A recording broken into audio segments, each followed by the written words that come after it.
دين جديد من أوصاف صاحب العصر والزمان. جديد يعني بديل تماما 180 درجة مع هذا الموجود. هذا شنو الحكي؟ ده باطل.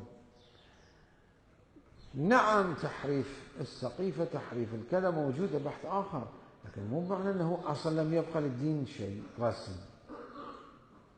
شنو الحكي؟ أصلا معنى يأتي بدين جديد في اللغة كما مر بنا مرارا، جديد يعني طري، مو جديد بالمعنى العصري. جديد يعني ليس دين ميت، يحيي الدين يعني محيي الدين. الجدة في اللغة العربية يعني الحي الطري،